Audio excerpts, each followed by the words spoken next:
Merci Nancy. Maintenant, nous sommes rendus au moment tant attendu. It's time for the most prestigious NAPCRG award, the Maurice Wood Award for Lifetime Contribution to Primary Care Research. This award is given annually to honor a researcher who has made an outstanding contribution to primary care research over his or her lifetime. Scientists from all nations working in all professional fields and scientific disciplines are eligible to receive this award. The award is named in honor of Maurice Wood, a pioneer in primary care research and a founder of NAPCRG. I now invite Dr. Rick Glazier to the stage to introduce the winner of this year's Maurice Wood Award, Dr. Moira Stewart.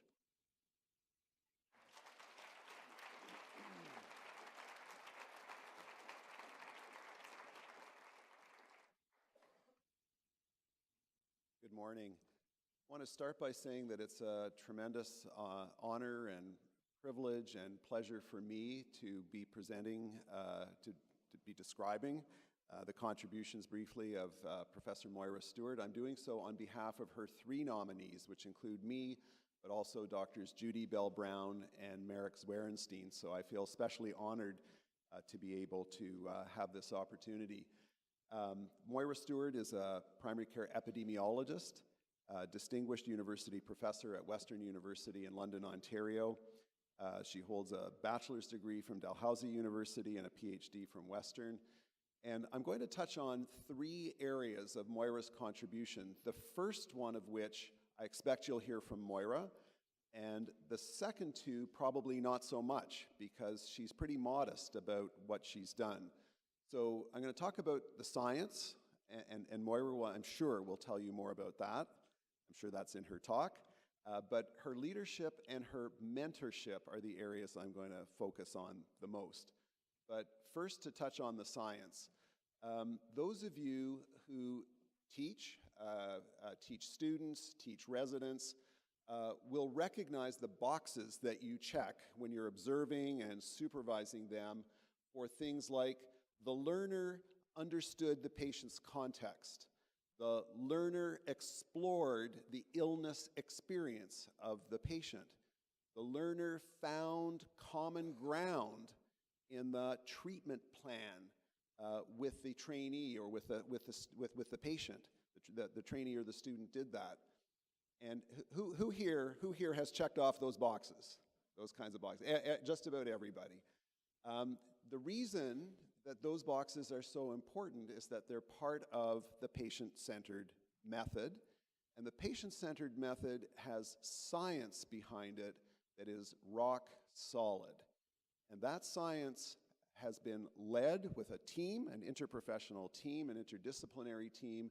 It has been led and developed and established by Moira Stewart, more than anybody else. So many of us don't recognize that, and Moira, I'm sure, is going to talk a lot more about patient-centeredness and the patient-centered method. It's a signature contribution to our discipline. We can't think of anything more important to our discipline than the provider-patient relationship. And so Moira has been right on the forefront of that for practically her entire career. The parts that she probably won't tell you about are her leadership. And I could be here all day, and I won't, I promise. But Moira's leadership has been tremendous. She was the director for the Center for Studies in Family Medicine at Western University from 1996 to 2011. This is Canada's premier family medicine research center and one of the premier centers in the world. And its development expanded rapidly with staff, scientists, funding, over that period of time, and her success there in leadership has been tremendous. She's been recognized for her leadership in many ways. She was initially Canada's first and only Tier 1 Canada Research Chair in primary health care. There fortunately have been at least one other since that time, but that is a singular accomplishment. In terms of NAPCRG leadership and contributions, Moira has held many roles. You have heard her speak here from the podium numerous times if you've been coming here long enough, including the presidency of NAPCRG in 2003 to 2005, but many other roles as well. Her leadership in capacity building is also singular. She founded in 2003 the Tutor PhD training program. This program has trained close to, or maybe now over 200 in that range of trainees from Canada and from other places around the world in primary health care. And I personally have had numerous trainees go through the program, and they've met with tremendous success because of the vision and the program and the strategy and the wonderful faculty that Moira has pulled together through her leadership to establish and run and get funded that program. Moira is also co-led with the person sitting immediately to her right here, Dr. Martin Fortin, one of Canada's 12 community-based primary health care teams. Moira has also been key and center and front in the strategy for patient-oriented research of the Canadian Institutes of Health Research, in terms of her contribution leading one of the key centers in Ontario, participating in the leadership of the Ontario Centre, which participates with all the other centers across the country. The thing I'd like to talk about probably most about Moira, though, is her mentorship. And I've experienced it personally, but I know that many, many other people in this room have too. So the people with whom Moira has collaborated and helped and provided leadership to and mentored, put up your hands. Wow.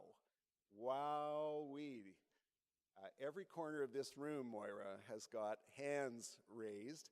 I was in a meeting yesterday afternoon of nine of us, 9 investigators. You're on this team, but you weren't able to be there yesterday. We just learned about a $2 million grant that we got about 3 weeks ago. This is co-led by Dr. Michael Green and myself. And we would not have received that grant. We would not have this magnificent team. We would not be in that kind of position if it were not for you. Personally, every single time in my career that I've applied for anything or thought there was a leadership opportunity, it had Moira's fingerprints all over it. And I'm willing to bet that applies to dozens of other people in this room. So I hold a leadership position at Canada's largest health services research center. And lo and behold, I'm applying for the position. And who's on the search committee but Moira Stewart? I'm on a committee, a peer review committee in health services research for CIHR, and they're considering that who's going to be the next chair of the committee. Moira not only puts me forward, but joins the committee in order to enable her to engineer who's the next chair going to be, which is going to be me, because that committee, of course, had never been chaired by a primary care or family medicine researcher before or since.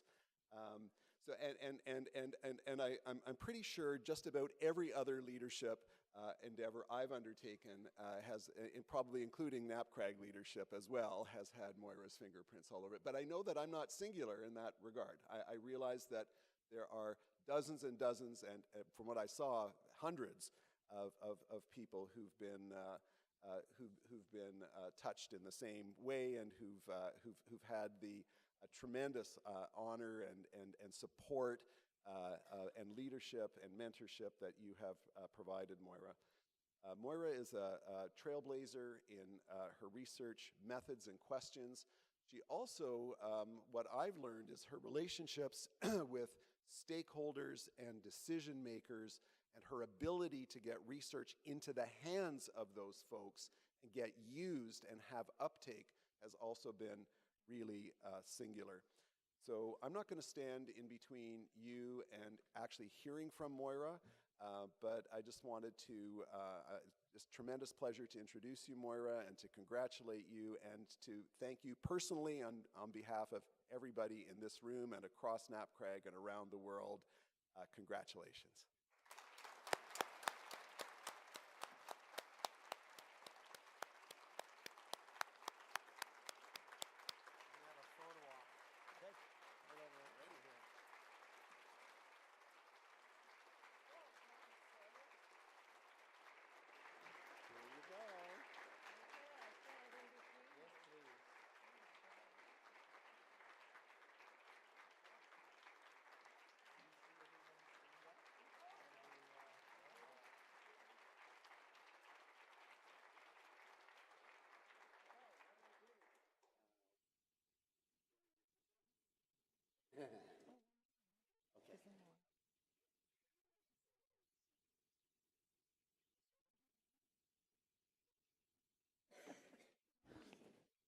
Well, thank you. Thank you very much. Thank you for coming, and thank you to NAPCRG. It means so much more that this award comes from my home community of research, NAPCRG. Special thanks to my nominators. You met Dr. Rick Glazier. Thanks so much, Rick. A wonderful introduction. And Judith Bell Brown and Merrick Warrenstein. The letter that told me that I received this award asked me to talk about what I'm passionate about. And are the slides up? I can't see them. There's the monitor. Okay. So I've chosen 3 passions to talk to you about: teamwork, humanistic primary health care, and the third is NAPCRG itself. But first, I want to indulge in a whole lot of thank yous. Specific thanks, I think all of us need to remember to thank those above us in our organizations who provide a safe and encouraging environment in which research can thrive. So I'm going to tell you a little bit about those on whose shoulders I stand. Deans and chairs of department. Dean Robert McMurtry at Western taught me leadership. Dean Carol Herbert, who many of you know because she was a NAPCRG president and a Maurice Wood Award winner. She was our dean, and she smoothed the way for my nomination for that Canada Research Chair. Currently, Dean Michael Strong provides tangible support to my research programs. And I've been particularly fortunate, and I want to thank my stellar chairs of department. My first chair was Dr. Ian McQuinney, the iconic Ian McQuinney, father of family medicine in Canada, and an intellectual giant. Next, my next chair was Brian Hennon, who assertively sought funding and really set Western ahead of the game when he sought and gained infrastructure funding from our provincial government for an interdisciplinary team, and this is key, of researchers at the Centre for Studies in Family Medicine. Next chair was Dr. Tom Freeman, who was a really essential advocate for continuing this interdisciplinarity in our department, which is a clinical department after all. And currently, Dr. Stephen Wetmore, who's committed to the succession planning so necessary at this stage in our lives. I want to pause. I want to thank Dr. Martin Bass, our Director of Research in our department and the early boss of myself in the early days, a Maurice Wood Award winner himself posthumously in 1996. These are the shoulders on which I stand. So I'm going to develop the theme of teamwork. And I first want to show you my best team, the Team Freeman. So this is my husband, Tom Freeman, our 2 children, son-in-law, and 2 grandchildren. Thanks to them for being rock solid over many decades. I'm next going to show you the team members I've worked with over the last 40 years, and this actually turns out to be a whirlwind tour of my career. I've been fortunate enough to work with the patient-centered clinical method team, and look at us in the early days. Left to right, Dr. Ian McQuinney, Dr. Judith Bell Brown, Carol McWilliam, Wayne Weston, and Tom Freeman. The next team is the Delphi team, Deliver Primary Health Care Information. So this team is studying electronic medical record data in a variety of really creative ways. And in the middle, in the red shirt, you see Amanda Terry. And also on the team, Heather Maddox, Bridget Ryan, Sunny Sajak, and others. Fabulous work. This is the Inspire team, Inspire Primary Health Care, a province-wide team conducting research, but also importantly, creating infrastructure for research consultations, for capacity building, for patient engagement. This is the wonderful Tutor capacity building team. This team runs a pan-Canadian training program that you've heard about from Rick Glazier for interdisciplinary, patient-oriented research in primary health care, which has graduated 167 Canadian graduates and 22 international graduates. We're so thrilled that many of you come to NAPCRG. Of course, we sort of demand that you come to NAPCRG, but it's a great continuation of the tutor experience to come to NAPCRG. The values are the same. And this is these are the tutor alumni at our last alumni symposium about 2 years ago. Next, we have the PACE in MM team. That stands for Patient-Centered Innovations for Persons with Multimorbidity, PACE in MM. This is a pan-Canadian team led by Martin Fortin and myself, focused mainly in Quebec and Ontario. Et c'est une équipe bilingue. Merci beaucoup pour notre fantastique collaboration. Et vraiment, je veux dire un grand merci à tous mes collègues francophones pour toutes les collaborations pendant plusieurs années. Merci beaucoup.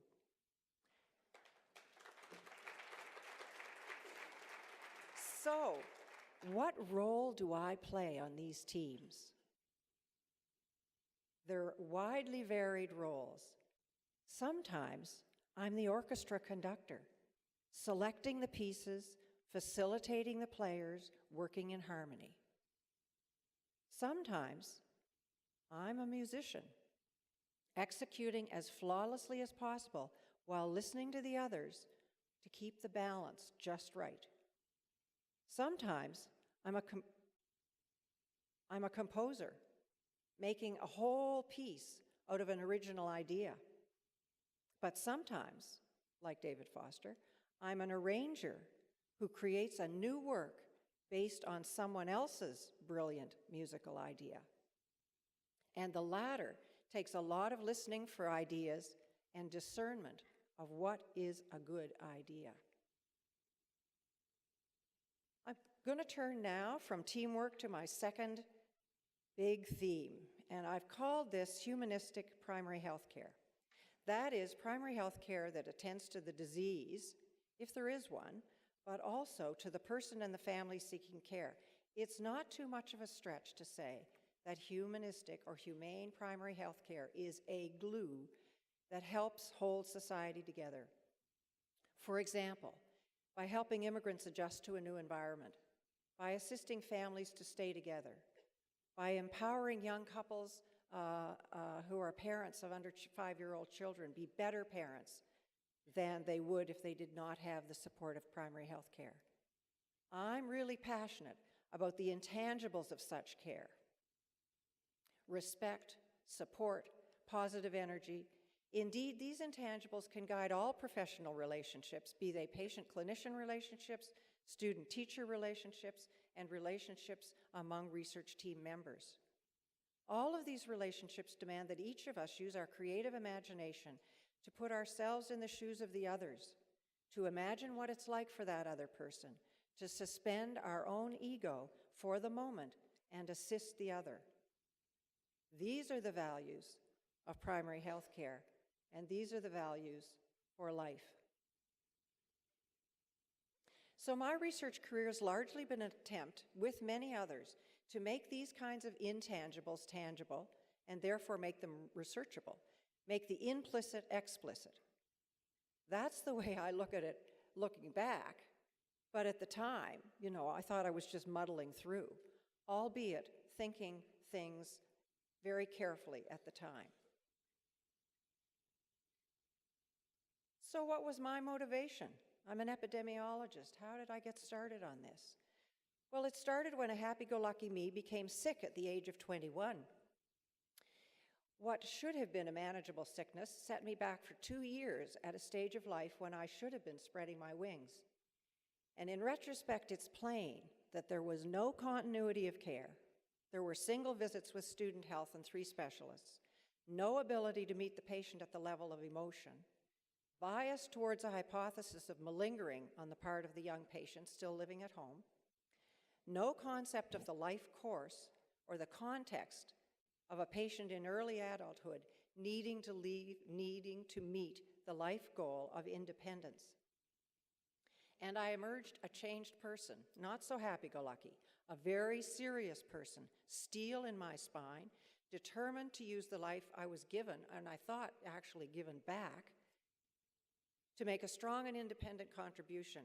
And that contribution would have something to do with linking the biological, the social, and the psychological factors in healthcare. And with those thoughts in mind, I came to Western University to do a master's degree in epidemiology. And my supervisor was the very best epidemiologist in Canada at the time, Dr. Carol Buck, and she introduced me to Ian McQuinney, who had become the first professor in family medicine 2 years before, and later became a complete icon in the history of family medicine.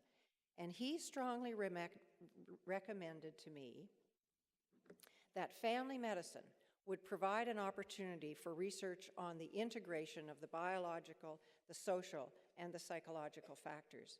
And importantly, that as a non-clinician researcher, I needed to observe the actual practice of family medicine. So we arranged a reliability study in which I viewed dozens and dozens of patients' visits. And that is where I witnessed the magic and the mystery of family practice, and I've remained committed ever since. So what was this reliability study all about that started it all? It was based on Ian McQuinney's 1992 New England Journal of Medicine paper called Beyond Diagnosis. And it described a taxonomy of the underlying reasons why a patient might come to visit a family physician, such as limit of tolerance for distress, you can see that highlighted, or the implications of the distress, or the problems of living. The data sheet that we created from that work noted limit of tolerance for a symptom or a psychological problem, limit of anxiety for a symptom or a psychological problem, or a signal, a problem of living presenting as symptoms.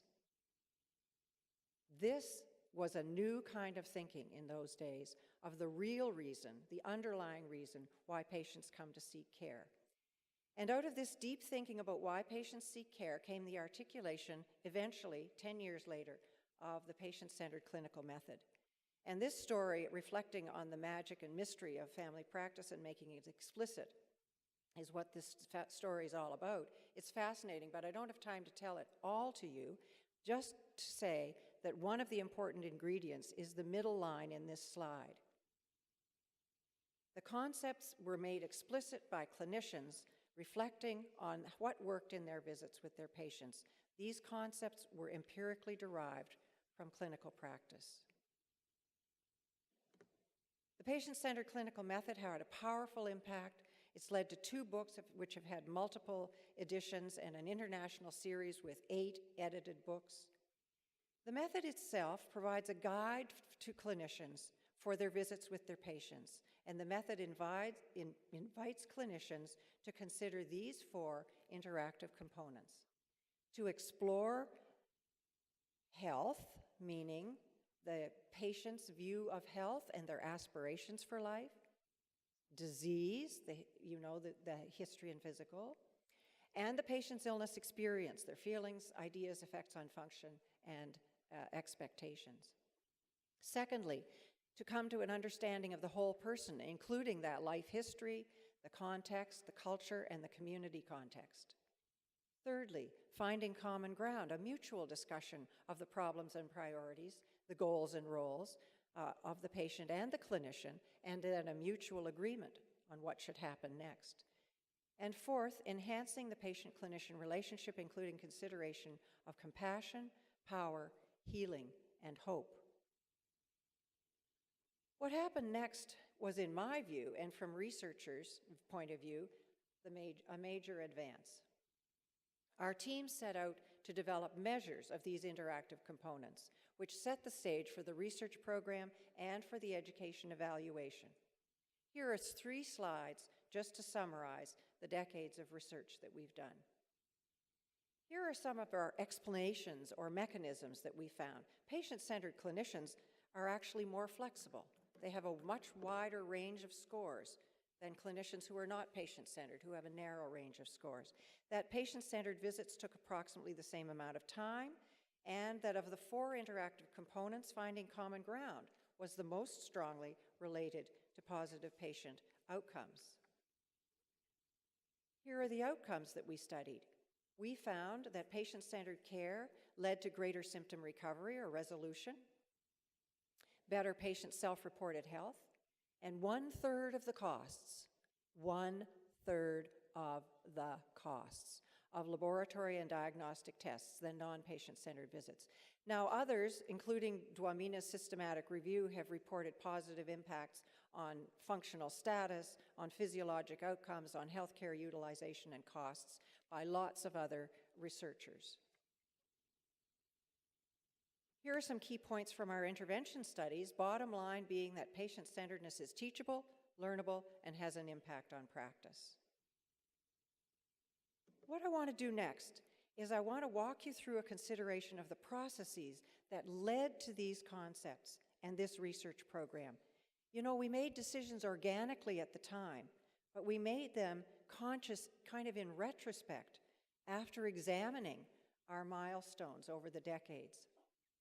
And here are some of the key research processes that were absolutely key. We were interdisciplinary. We were a group of clinicians, educators, and researchers. The 4 components of the patient-centered clinical method came from clinicians reflecting on practice. That is, it was empirically based, but this reflection, historically, was mandated by our chair, Ian McQuinney. It was led by Wayne Weston, who facilitated this process, after a visit from a major catalyst, Dr. Joseph Levenstein, who visited our department as a visiting professor for 1 year. The whole process of this articulation took 3 years, at least. It's ongoing. The patient-centered components are integrated with and not isolated from the core medical activities of clinicians, such as diagnosis and treatment.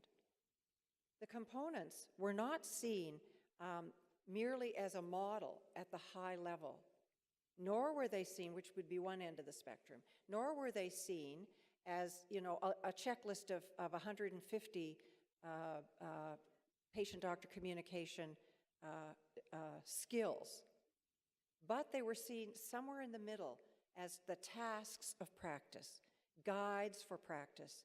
And this is akin to the work in the UK in the 60s, 70s, and 80s. And one of our research processes, as we look back, was that we were totally committed to look inside the black box. That is, we were committed to audio taping actual conversations between patients and clinicians. This became a widely used measure that we created to do this. We call it the observational measure. And 5 years later, we developed a questionnaire for patients called the Patient's Perceptions of Patient-Centered Care. In summary, we had concepts aligned with clinical practice. We had measures aligned with the concepts. Now let's note that lots of people use the word patient-centered. They use it for the clinical care in the way that I have just described, with one patient and one clinician, but it's used often also for care that's delivered by a healthcare organization, such as a family health team in Ontario or a patient-centered medical home in the USA. And as well, we hear of a patient-centered healthcare system. Well, the term means different things at every one of those levels. And our Canadian team, called Patient-Centered Innovations for Persons with Multimorbidity, is active in these latter 2 areas, organizational and health systems. And time doesn't permit me from telling you about that work, but I want to tell you just about one tiny, optimistic snippet on the healthcare system that I'm excited about. Myself, along with Robert Van Horn, conducted an inquiry into the 4 levels of Ontario's healthcare system.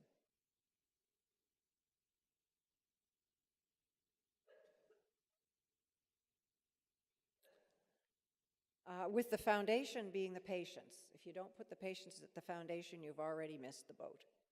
Next, practitioners and clinicians and providers. Then the level of programs, such as family health teams, or health links in Ontario. And then the policy context. In Ontario, that's the senior staff of our ministry. In the United States, that would be more legislative policymakers. So here's what I did. I asked the question, is this a communicating system, or are these separate silos? Can we find influences from level to level in this system? Can we say that top-down meets bottom-up? Do we have a communicating healthcare system? What I did was Rob Van Horn summarized statements from each of these levels, a document review. We took these document review results and synthesized the experiences of 4 key informant clinician leaders who worked in this system. We found 3 communication patterns, but I'm only going to tell you about one. It's called the patient's voice. Patients expressed a desire for a system that responds to their needs. And this desire was perceived to influence from the bottom up in 2 ways. First, it influenced clinicians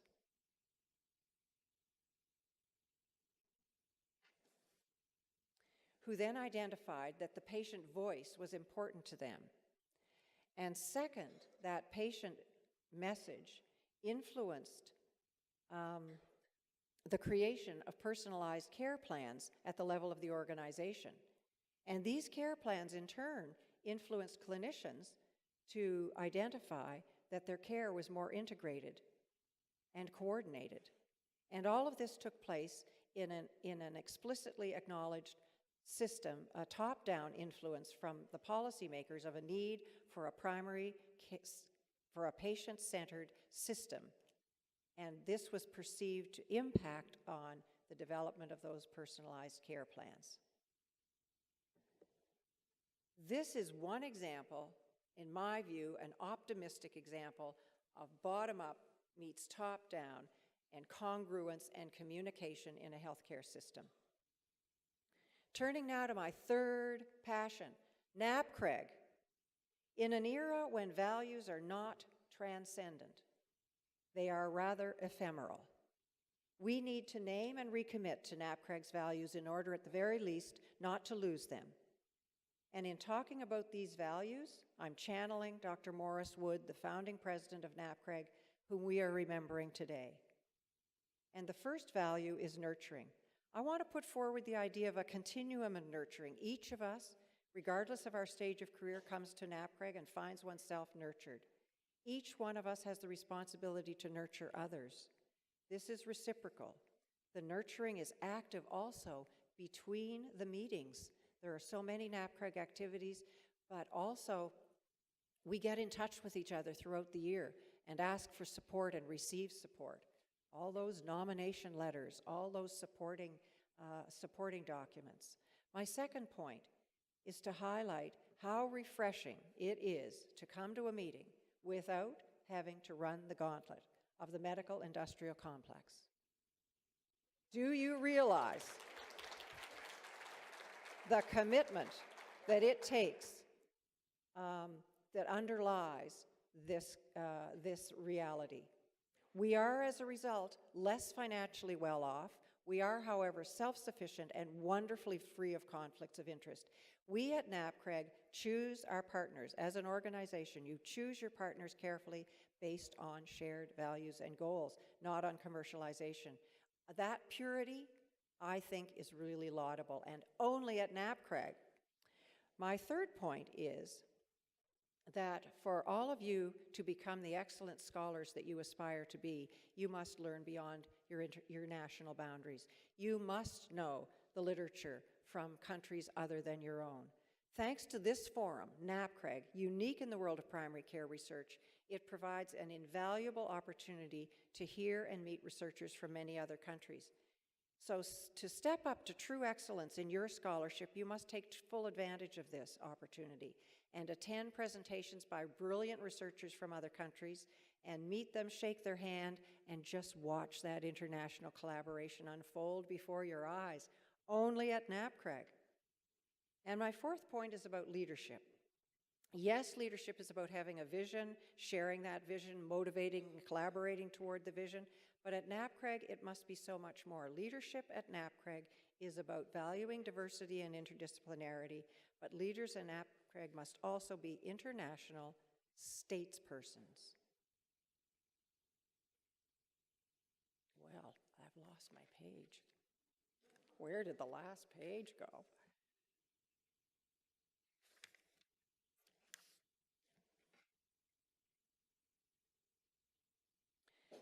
So this commitment to international collaboration is key to NAPCRG's success. It's key to NAPCRG's growth. Nous sommes vraiment des chercheurs sans frontières. We should call ourselves NAPCRG, Researchers Without Borders. Thank you for this award and for your kind attention.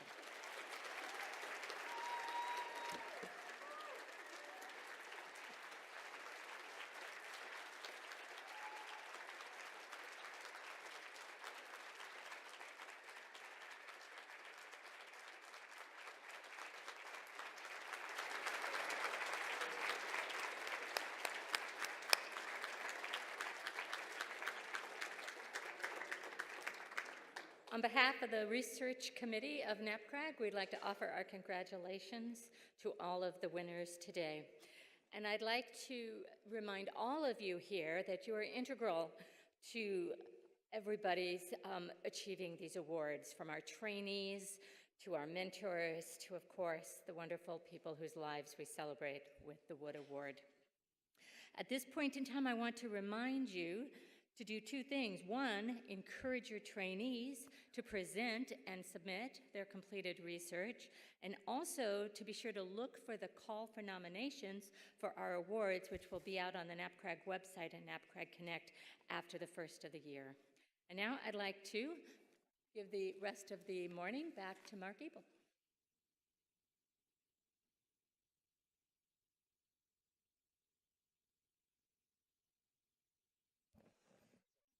Merci beaucoup, Chris and Nancy, for a wonderful awards program. Thank you so much for stepping in and keeping us on time for the morning. J'ai l'honneur de vous présenter la Dr. Felicity Goodyear Smith. I am very pleased to introduce Dr. Felicity Goodyear Smith, who is the chair of the International Committee. Dr. Goodyear Smith will introduce the award winners from our three partner organizations who will be giving presentations during the next hour. Thank you.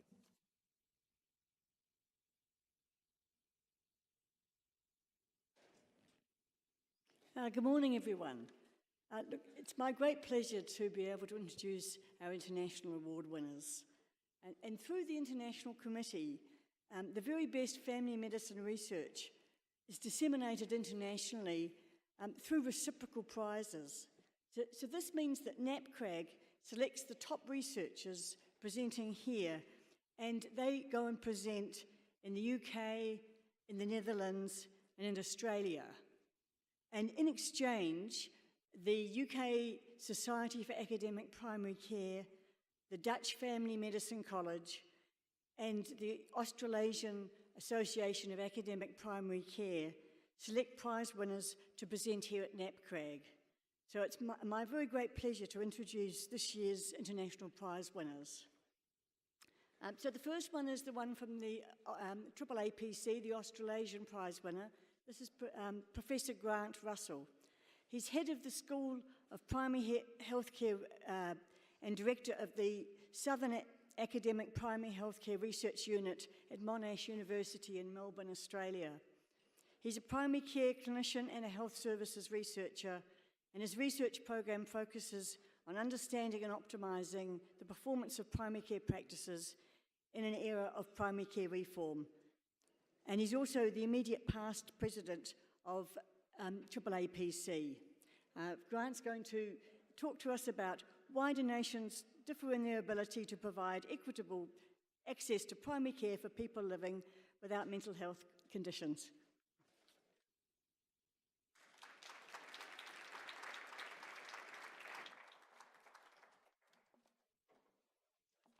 Thank you very much. A big room, isn't it, really? I'd like to begin by acknowledging the Mohawk Nation, the traditional occupants of the land on which we meet. I'd like to acknowledge the co-investigators of our work, and I'd like to acknowledge the audiovisual people, because I think we might have a different slide up. So just a little bit of background.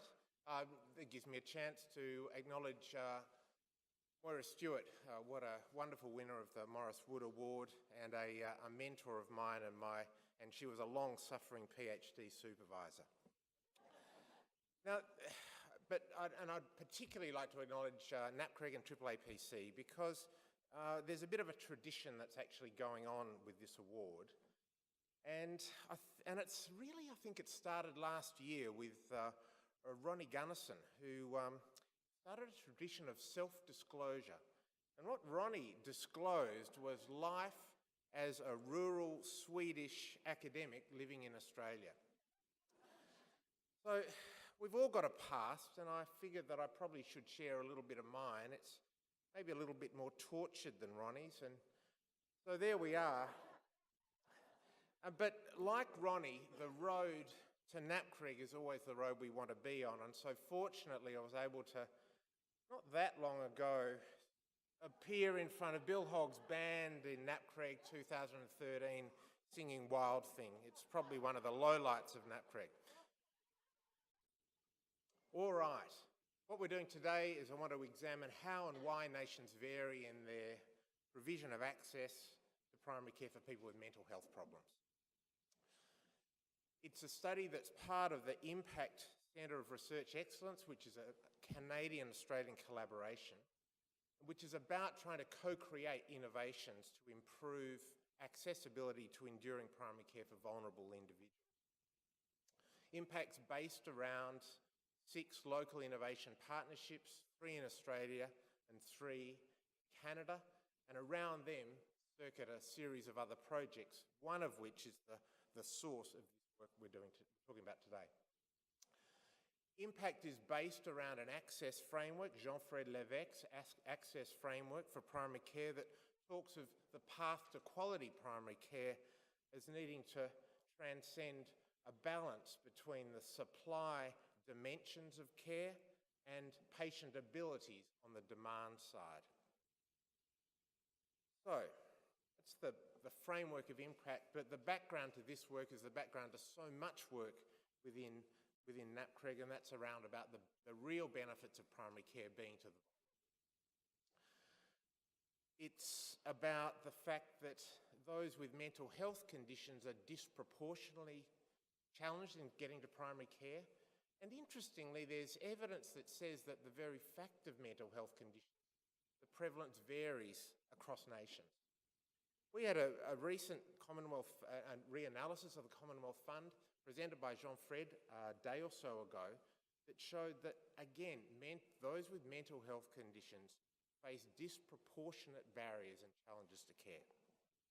So, here's a research question about whether context can explain international variation in access for those with mental health conditions.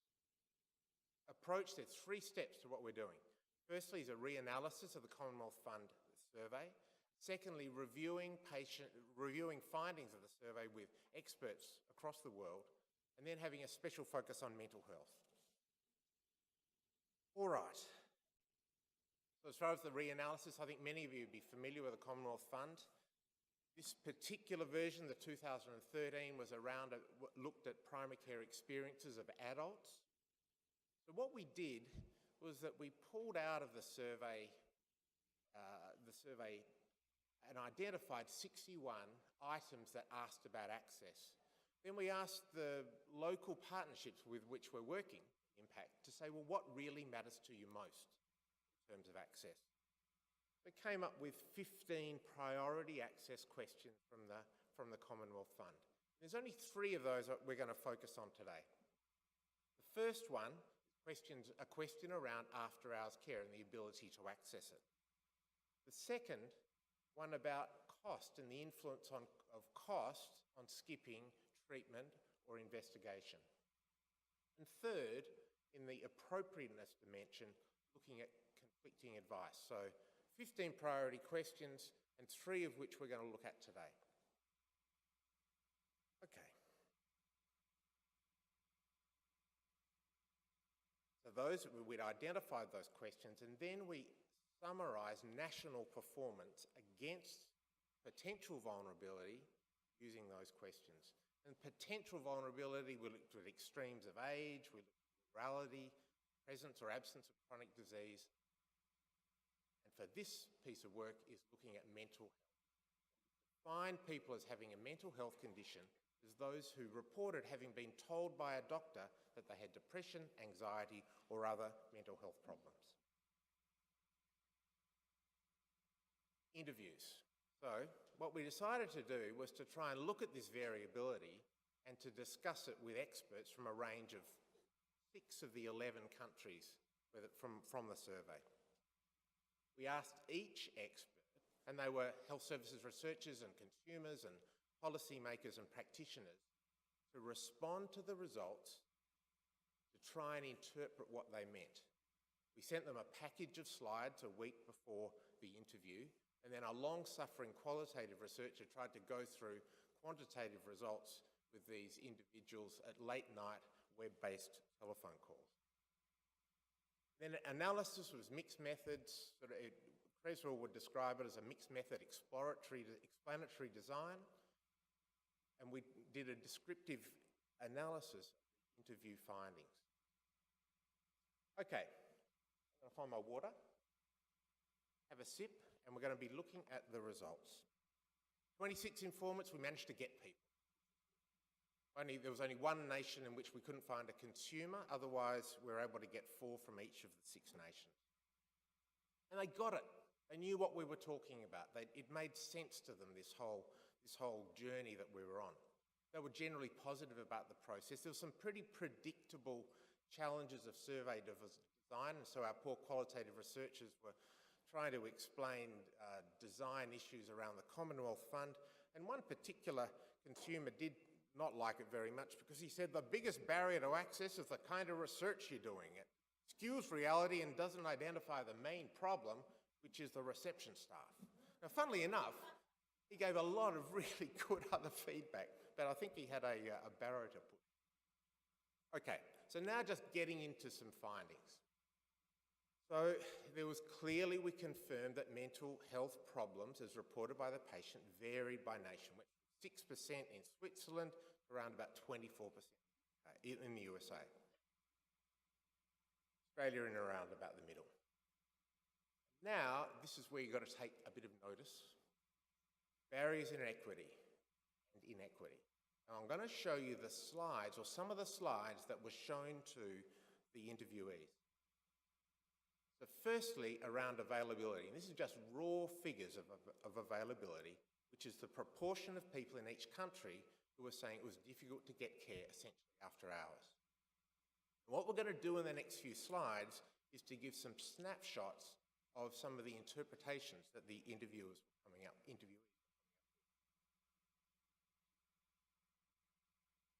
So, for example, the Canadians were unsurprised by Canada's relatively poor availability after hours. They said, well, opening hours are absolutely limited, but they reminded us, a couple of them, of the fact that a lot of out-of-hours work, particularly in small rural communities, was done by the very primary care providers whose practices were closed. And now I'm going to go through 3 slides which are actually going to show the barriers. And that's that. Now, this is the same data, but organised by the presence or absence of a mental health condition. So I'm going to let you look at that for a second. You can see there, there's a difference in some of the nations between the population with a mental health condition and those without. Okay, look at your own country, so try and find it. So there's a little cluster of nations down at, that are really pretty well good performers, UK, Switzerland and the Netherlands. And the explanations came, especially from UK informants, there was a raft of measures that were addressed access to primary care across the NHS since 2008. The Swiss spoke of a requirement for out-of-hours on call for GPs, including for those with mental health conditions. And the Dutch spoke about a pretty interesting program where when patients call their own GP out of hours, there's always someone that's on the other end of the phone is able to respond with advice by telephone or by text. Then, down the other end, the Australians bemoaned the inability to deal with crisis after hours. Love this quote, the graph speaks to how badly we do it. To lag the US is shocking. Their words, not mine. Okay, affordability. Let's have a look at that. So again, just reflect, see if you can find your own country and just interpret, have a little think about maybe explanations. So again, we've got a little cluster of nations with each of which has low-cost universal access. A little bit of disparity there, which the Canadians suggested may well be due to prescription costs that are faced differently in different provinces. The Australians again took another sigh and spoke about the limited public access to essentially downstream access to mental health care. So the Australian system's pretty affordable, but down the stream, as far as mental health providers, there are costs that are facing, and they interpreted that as being one of the reasons. And the Dutch spoke about the cost of diagnostics, hefty co-payments for getting to access secondary care and psychologists. Okay, the receipt of conflicting information. This is around appropriateness. Again, a little look at that. Identify your country. Everyone recognised how the UK stood out. Different nations' representatives spoke about guidelines in the UK, they spoke about the value of informational continuity, the specific policies to improve access to psychological care, and increased employment of mental health care workers with primary care. As they say in Australia, you can raffle the rest, because everyone had pretty similar performance. The Swiss, the home of Carl Jung, shows that there's plenty of psychiatrists around anyway, and that people potentially were confused by getting different pieces of advice because there weren't actually gatekeeping barriers to access them. Other nations spoke about the lack of clarity of guidelines, and a Canadian in particular spoke about the guidelines for mental health being a little bit ephemeral, if any, compared to others for more physical disease. And for those statisticians amongst us who've been wondering about how valid all of this data is, where the confidence intervals were, this is some adjusted odds ratios of experiencing an access barrier across the different nations. What's highlighted in orange are significant odds ratios. So again, you can see there Australia's doing pretty poorly. What's also interesting is that these questions were one of a cluster, you will recall. All the clusters sort of went in the same sort of direction. So they're asking the same sort of thing. Okay, so summing it all up. Clearly limitations about this work. Commonwealth funds, there's challenges with in terms of the representation of the vulnerable, the actual measurement of access. We didn't have any items that looked at patient abilities, and patients self-identified. Clearly the interviews were limited. We did try and do some snowballing to get some disconfirming representatives, and mental health was a subset of the broader interview. So we looked at a whole raft of data, which mental health was only a little piece. But I think it's not unreasonable to say that better performance and equitable access for this group had some significant contextual needs around integration, policies around guideline implementation. As far as finance, the big things around out-of-pocket costs and for both tests and this downstream access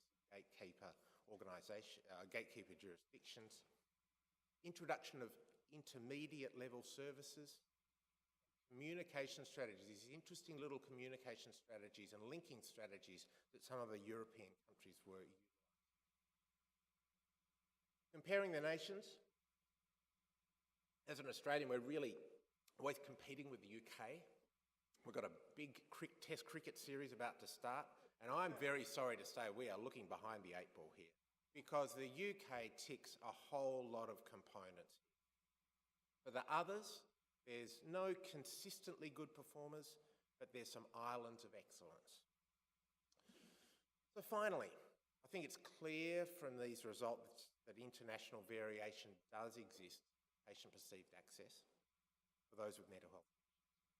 The mechanisms vary by dimension, can be partly explained by these contextual levers that operate at a jurisdictional, national level. I think there's a little bit of promise in using this sort of approach to interpret the numerous pieces of cross-regional data that we have.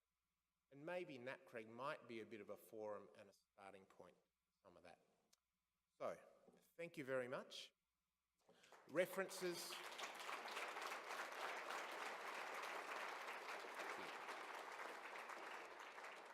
Twitter handles, you've got to always have them.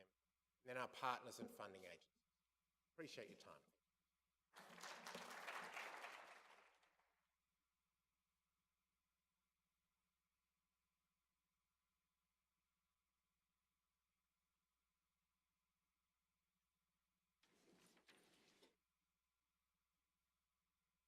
Right. Our second prize winner is a prize winner from the Dutch College of Family Medicine, and it's Dr. Frans Rutten. I'm not sure if Dr. Frans Rutten is here. Oh, he is here. That's great. Okay, excellent. So he's a general practitioner and an associate professor in the Department of General Practice, University Medical Centre in Utrecht, the Netherlands. And he has an extensive career focusing on cardiovascular disease in primary care, aimed at clinically relevant research that takes daily practice forward. So, Dr. Rutten, I'm pleased to invite you to talk about the role of the general practitioner in the management of patients with heart failure in their last year of life. Thank you. Thank you very much. Good morning, ladies and gentlemen. It's a pleasure to present our results and share our results, research results, on the potential role of GP in the management of heart failure. Already 20 years ago, a colleague of mine, Arne Hoes, already highlighted the importance of unrecognized heart failure. So patients who have symptoms but have not yet been recognized having heart failure, especially, of course, early stages of heart failure.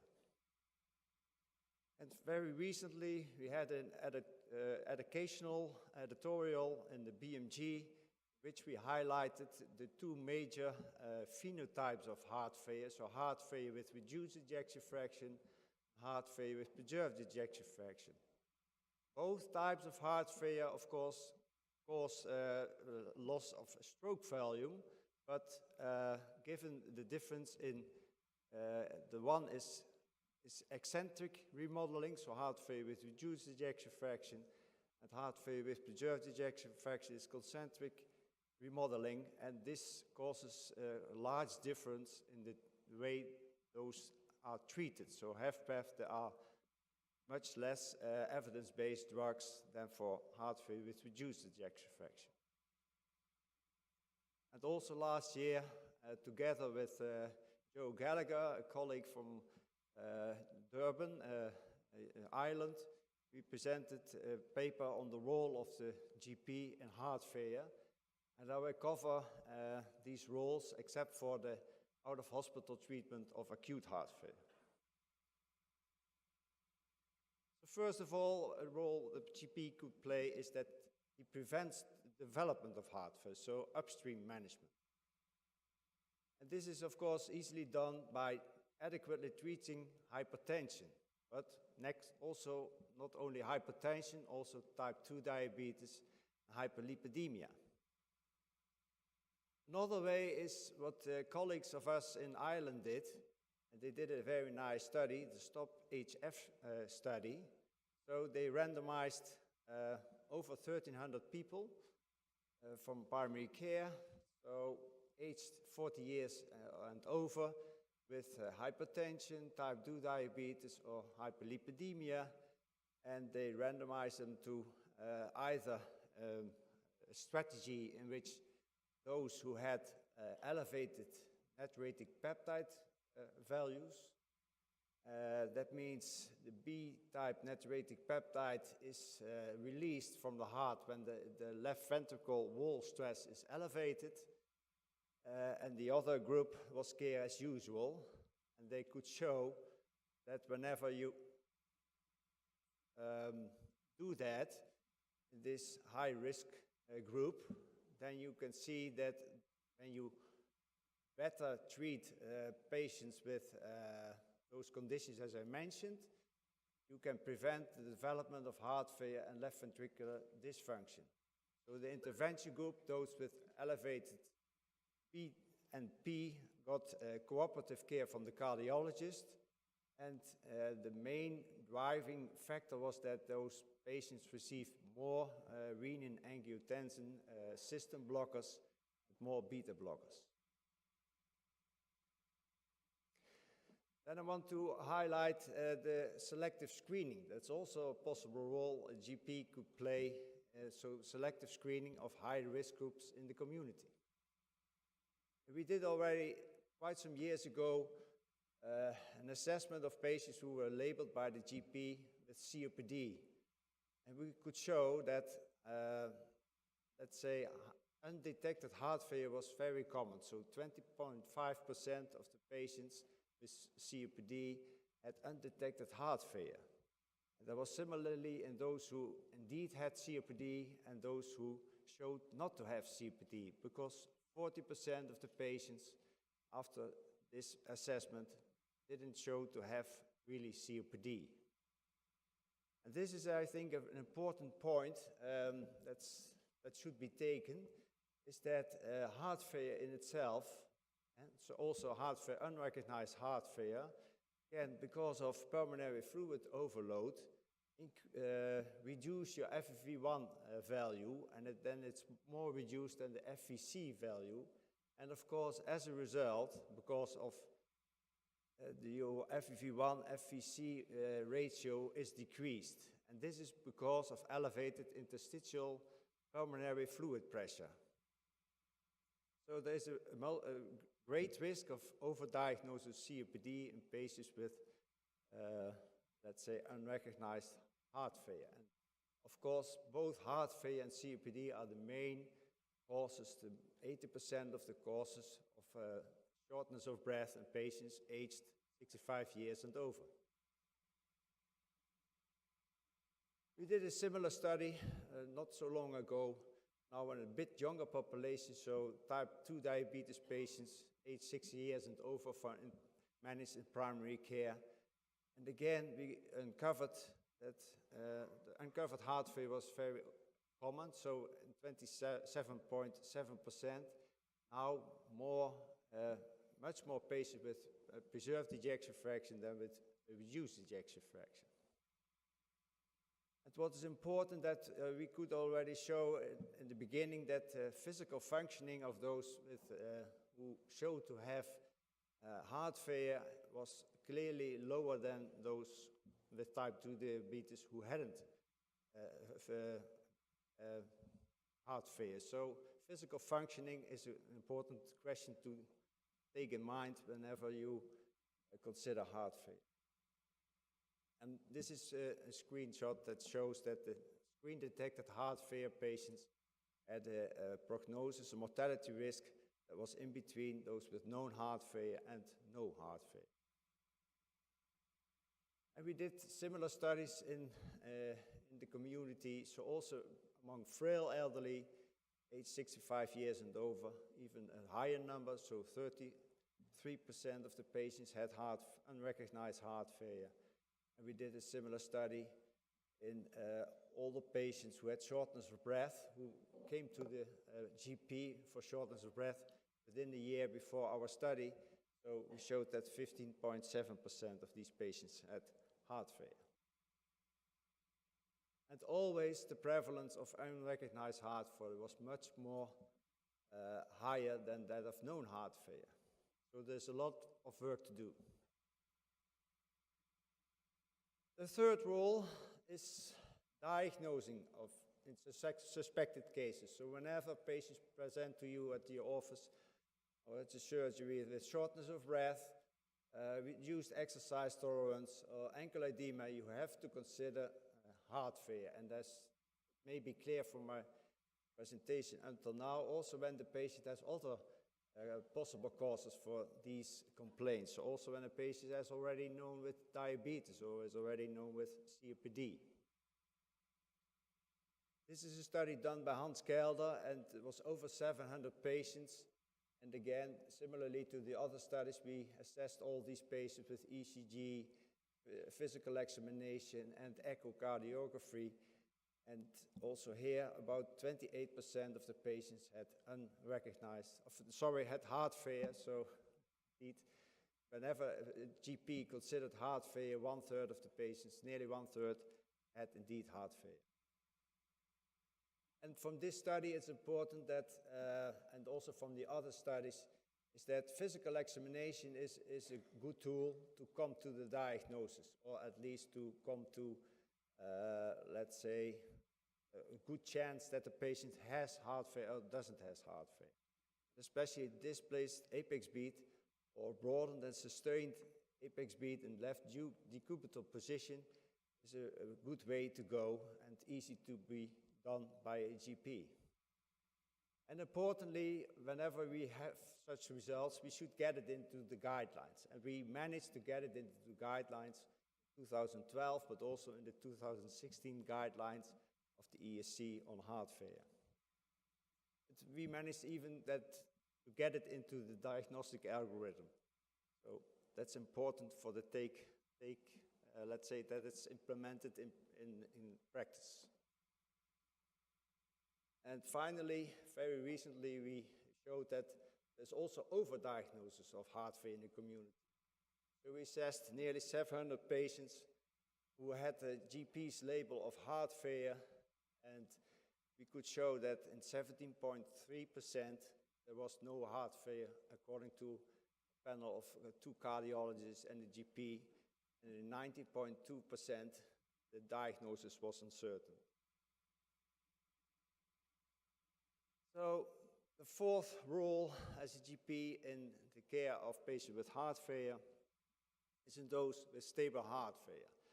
One way is, of course, cooperative care with a cardiologist, a heart failure nurse, but another opportunity is e-health. We did a study with e-health.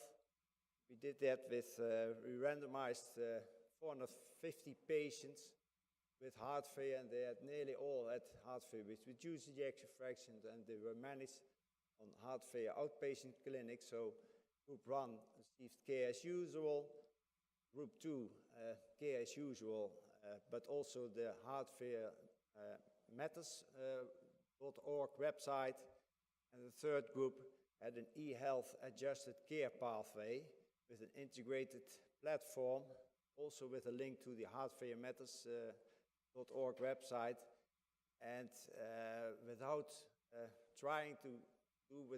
routine consultations.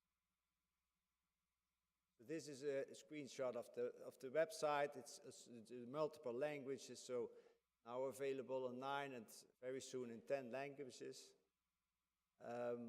And we could show that at least in the beginning, so the first 3 months, there was an improvement in self-care behavior with the European Self-Care Behavior Scale, but it diminished over the time. So after 1 year, there was no significant difference. But more importantly, maybe, is that it was a cost-effective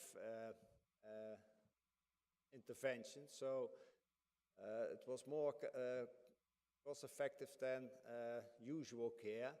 That was mainly because it was driven by a reduction in routine consultation and also a slightly lower admission rate for exacerbations to the hospital. Then I come to the last stage, at least in my country, in the Netherlands. The GP plays a major role in the end of life, and most patients in the Netherlands die at home and prefer to die at home. So that may differ among healthcare settings and countries. And we did a study some time ago. We analyzed nearly 300 patients who had died and were labeled with heart failure. And we went into the electronic medical file and looked how the care was provided the last year of their lives and how they died. So it was an older population, and what was remarkable is that in the last year of their life, they only received 0.4 times. There was a visit to the cardiology outpatient clinic, but the GP provided on average, over 12 home visits to these patients. So it's clear that the workload is with the GP in this last year of life. So nearly 56% of them died at home or the home for the elderly, and 32.6% died in the hospital. But interestingly, only a small fraction, so only 5.8% on the cardiology award.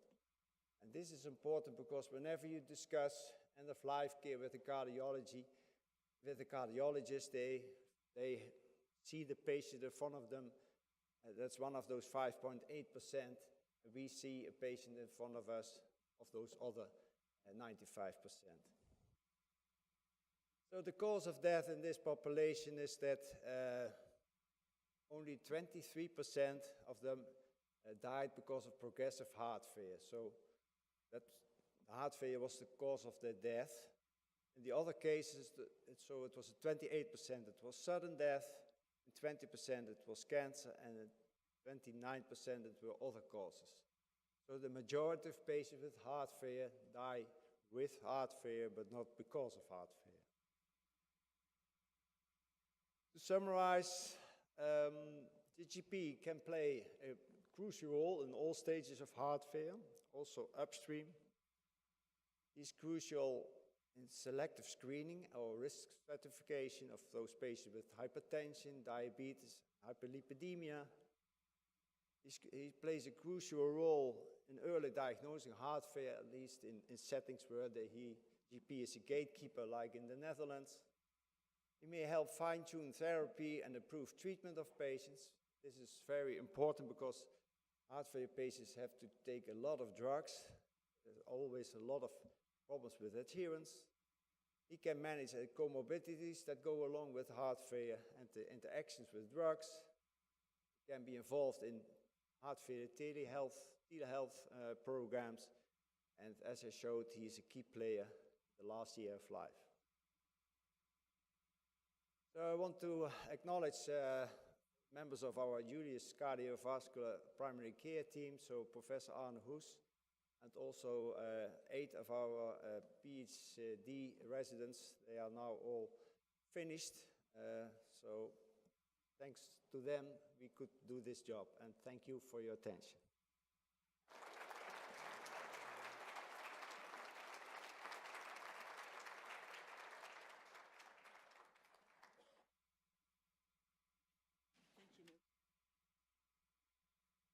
Now, the third prize winner is from the UK Society of Academic Primary Care. Just before I announce this, just a very small announcement that could all the Maurice Wood winners from the past years assemble at the front of the stage. So the third winner is Professor Louise Robinson, and she's the director of the Newcastle University of the Institute of Aging and Professor of Primary Care and of Aging at Newcastle University. And she facilitates an interdisciplinary network of over 700 academics involved in broad range research into aging in Newcastle. Her personal research program is focused on primary care and aging and the well-being of older people, especially those with dementia. And special interests in dementia research include early intervention, end-of-life care, and the role of assistant technologies. and she's also a principal and a general practice in Newcastle. Now, unfortunately, Louise can't be with us today because she has a family problem, but what she has done is videotaped her presentation, so we're now going to see her videotaped presentation, hopefully. Thank you.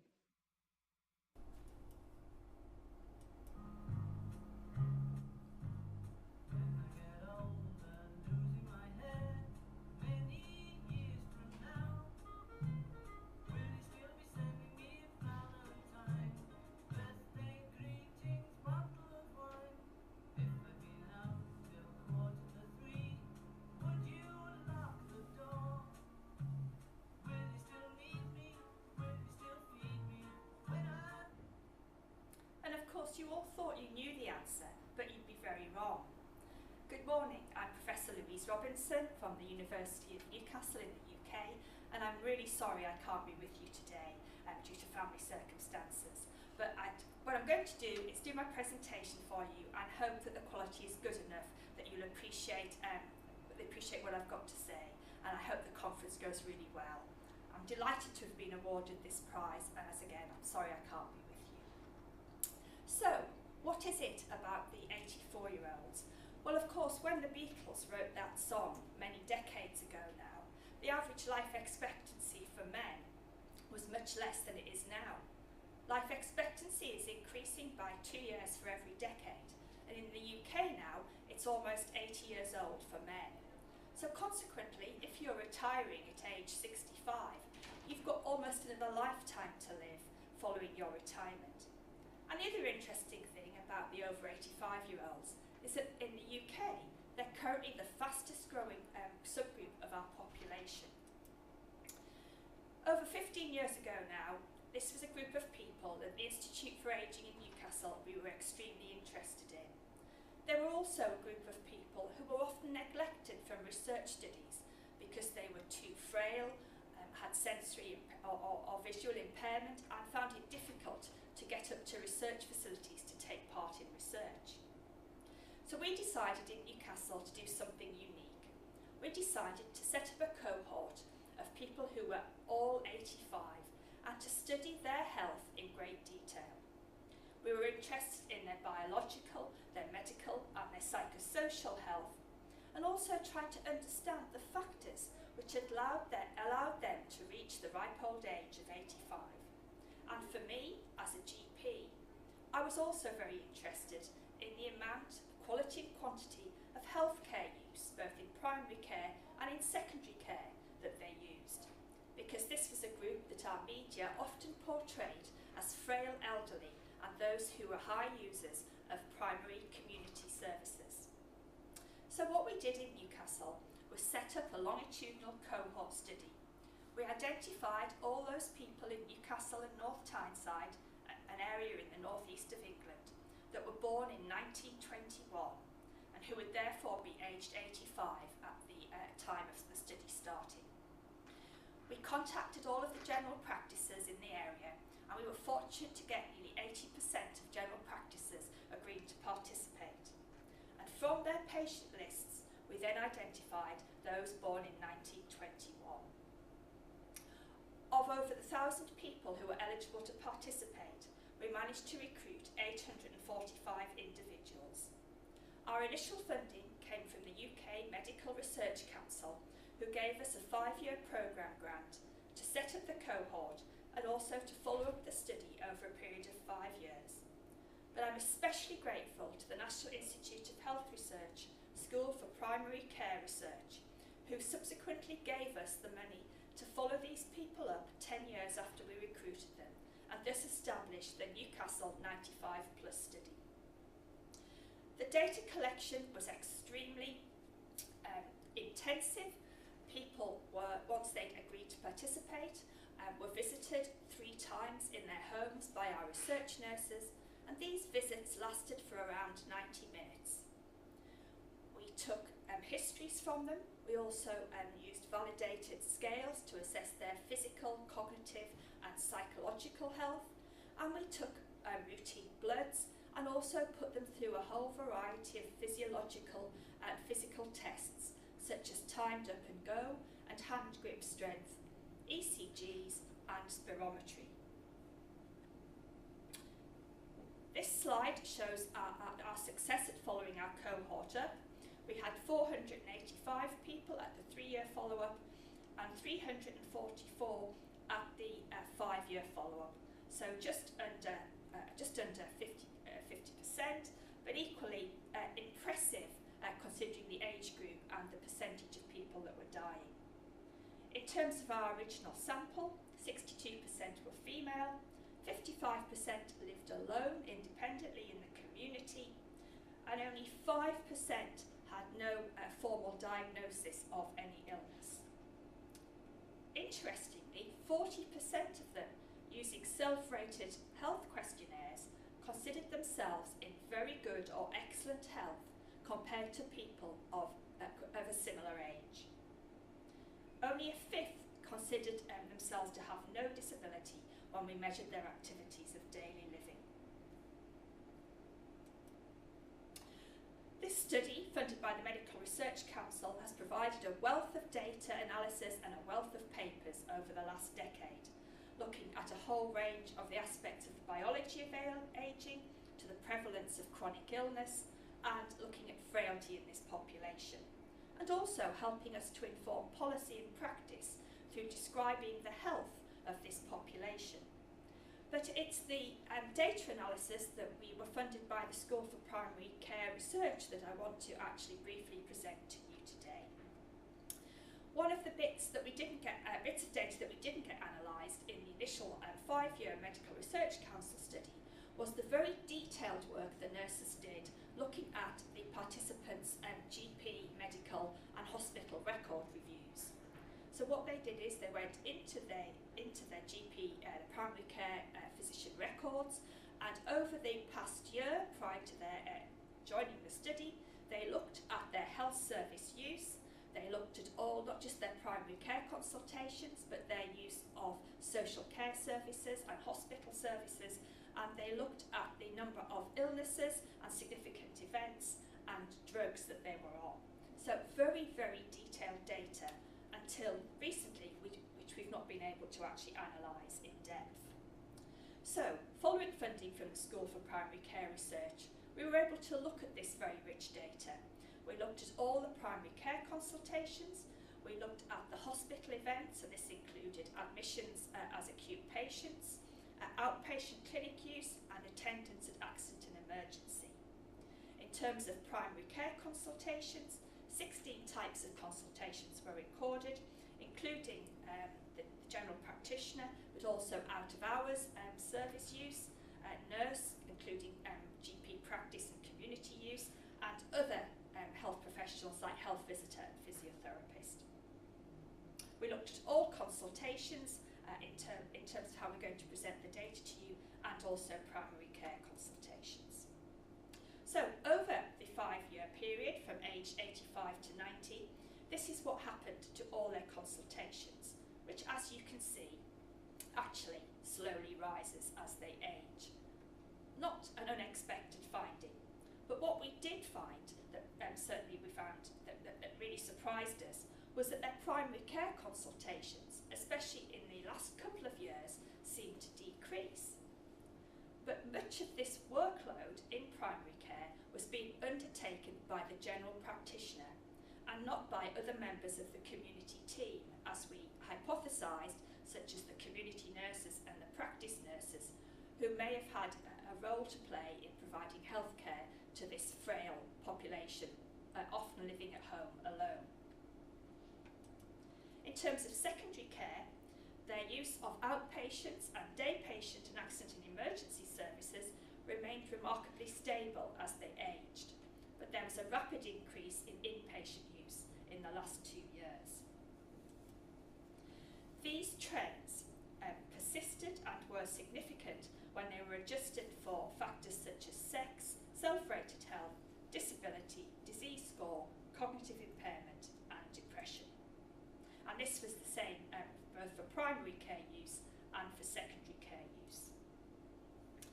What is also interesting about this population is that there was an incredible amount of undiagnosed disease. So already we knew from their GP records that multimorbidity was the norm in this population, with an average of 5 illnesses for the women in the study and 4 illnesses for the men. However, following the blood tests and the other physiological tests we did, we found considerable undiagnosed disease, as this slide shows, with, for example, almost 25% of men and women in the study having undiagnosed hypertension, despite being seen regularly by their GP and in the GP surgeries. Also, as well as the multimorbidity and undiagnosed disease, there was considerable impairment from sensory loss, from pain and from falls, with almost a quarter of women having urinary incontinence. So they're a very complex population to care for in primary care. And this is very interesting because just prior to us undertaking this recent analysis, other excellent research from the UK School for Primary Care Research led by Richard Hobbs had already shown that workload in primary care and workload for GPs had risen considerably in the past 7 years, at a point at which potentially the system might actually become saturated.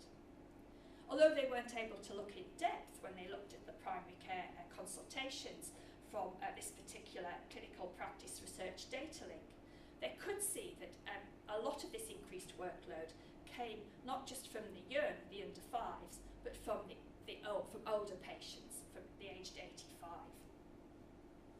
So we're already aware that primary care services in the UK were being considerably overstretched.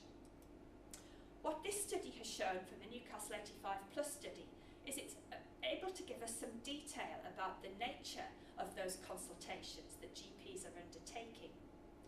These, although very old people, are complex patients with multimorbidity, considerable undiagnosed disease, and a lot of impairment from syndromes such as sensory impairment and incontinence and falls.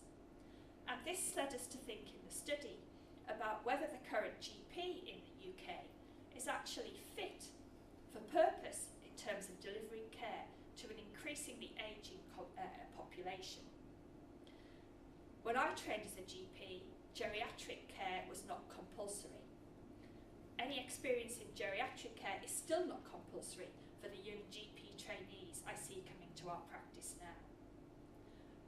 5 years ago, the Royal College of General Practitioners in the UK called for GPs to increase their consultations from an average time period of 10 minutes to 15 minutes to cope with the increased workload, not just from multimorbidity, but also from ageing populations with complex needs. None of these things have since happened, and yet we continue to work in a service with an increasingly older population, a service that has very much been set up for a 20th century population rather than a 21st century population. Despite also making vast changes in how primary care is run and managed in the UK, with an increasing role of nurses, such as nurse practitioners and specialist nurses in chronic illness, and also many practices now having a pharmacist linked to them. This expanded team is not the actual skill mix that this complex population appear to need, and they seem to be their needs appear to be needed by the general practitioner. The other issue we have in the UK is our specialist community services adequate to help support our primary care teams and GPs deliver this increased workload to a complex older population. Some cities in the UK have community-based geriatric teams, but this is still only about a third of cities in the UK and certainly not adequate to meet the needs of our population. I think this gives us some food for thought in terms of how we train the future GPs in the future and whether a training meets the needs of an older population. Thank you very much for listening to my presentation. I'd just like to thank all of my team colleagues in the Newcastle 85 Plus study, obviously all of the participants and the GP practices who took part, And a special thank you to the School for Primary Care Research in England who funded this particular piece of work. I hope you enjoy the rest of the conference.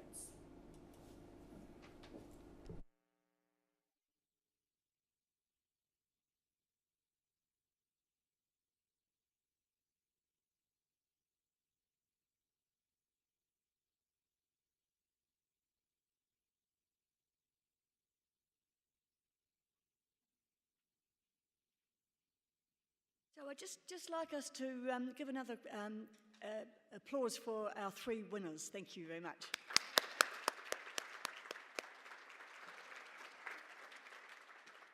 And we now have what will be a very welcome break, and after that a poster session. So enjoy the rest of the day.